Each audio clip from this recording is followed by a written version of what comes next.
पहलवान का मखना पराठा। एक बूढ़ा उस्ताद एक व्यायामशाला में कसरत कर रहा था।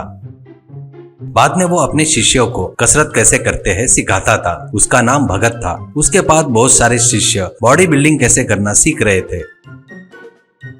वहां पर कभी कभी कुश्ती की स्पर्धा भी होती थी। उसमें हिस्सा किए सभी को मिट्टी में पटक देता था भगत। उससे शर्त लगाकर कोई भी जीत नहीं पाया था।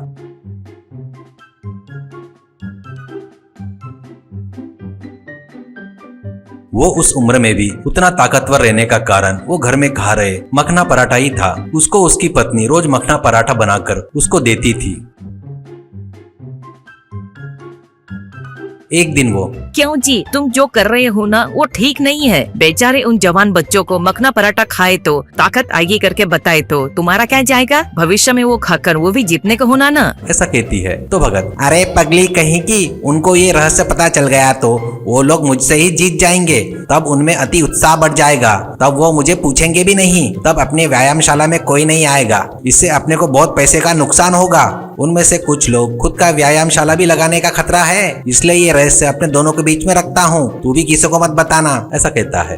भगत की खूबसूरत लड़की थी। उसका नाम रम्या था। वो कॉलेज में पढ़ रही थी। भगत रम्या की शादी अपने रिश्तेदार को देकर करना चाहता था। वही बात हमेशा रम्या को याद दिलाते रहता था, पर उसको वो पसंद नहीं था। वो कितना भी बताए तो भगत नहीं सुनता था। उसकी ही बात सही है ऐसा कहता था। रम्या के लिए कोई लड़का आकर भगत से, मैं अच्छी नौकरी कर रहा हूँ, जायदाद भी बहुत है, रम्या से शादी करना चाहता हूँ, आपको पसंद है क्या, कहता है। तो भगत, बेटा मुझे पैसा नौकरी से कोई लेना देना नहीं है। मुझे कुश्ती करके जो जीतेगा उसी को ही मेरी लड़की दूंगा, कहता था। तभी आने वाले और भगत के बीच में कुश्ती की स्पर्धा होती थी। उसमें भगत ही जीतता था। वो आने वाला शर्मिंदा होकर चला जाता था। वो देख रहे पत्नी और रम्या से भगत, क्या देख रहे हो? मेरे रिश्तेदार के लड़के के पास कितनी संपत्ति जायदाद है पता है क्या? कम से कम 100 करोड़ है। उसके संपत्ति के आगे ये क्या चीज है? इसलिए ऐसे शर्त रखकर आए हुए को भगाते रहूंगा, ऐसा कहता है। वो सुनकर रम्या को आश्चर्य होता था। अब उससे ही शादी करना पड़ेगा करके दुखी हो रही थी। ऐसे ही रहते हुए रम्या के क्लास में मनोज बोलकर एक लड़का रहता है। वो बहुत स्मार्ट था। पढ़ाई में भी हमेशा फर्स्ट आता था। वो बोले तो कॉलेज के सभी लड़कियां उसकी दीवानी थी। रम्या को भी वो बहुत पसंद था। अगर बोले तो और ना बोले तो अपमान होगा करके वो अपने मन की बात मन में ही रखती थी।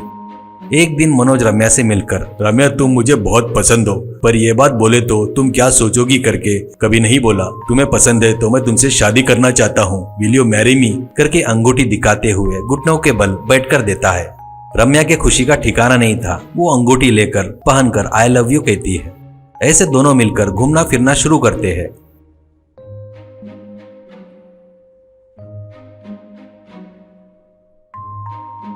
एक दिन रम्या अपने पिताजी के बारे में बताती है। इससे मनोज डर जाता है, पर वो बुद्धिमान होने के कारण उसको एक आइडिया आता है और वो, रम्या वो इस उम्र में भी इतने ताकतवर रहने का कुछ ना कुछ कारण होगा। वो पक्का कुछ खाने की वजह से ही आती होगी। वो क्या है तुम पता करके बताओ, ऐसा कहता है।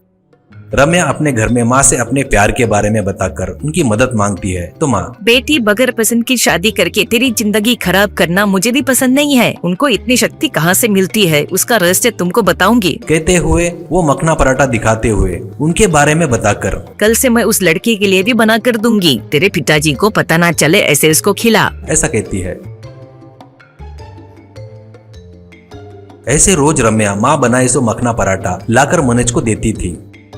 मनोज रोज वो खाने के साथ साथ एक्सरसाइज भी करना शुरू करता है। ऐसे एक दिन आकर भगत से मिलकर रम्या से शादी करना चाहता हूँ कहने से भगत उसके साथ कुश्ती की शर्त लगाने को कहता है। मनोज ठीक है कहता है। ऐसे सबके सामने कुश्ती की स्पर्धा शुरू होती है।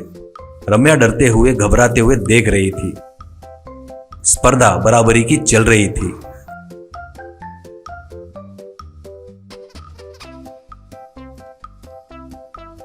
आखिर में स्पर्धा में मनोज जीत जाता है। वो देखकर सब लोग तालियां बजाते हैं।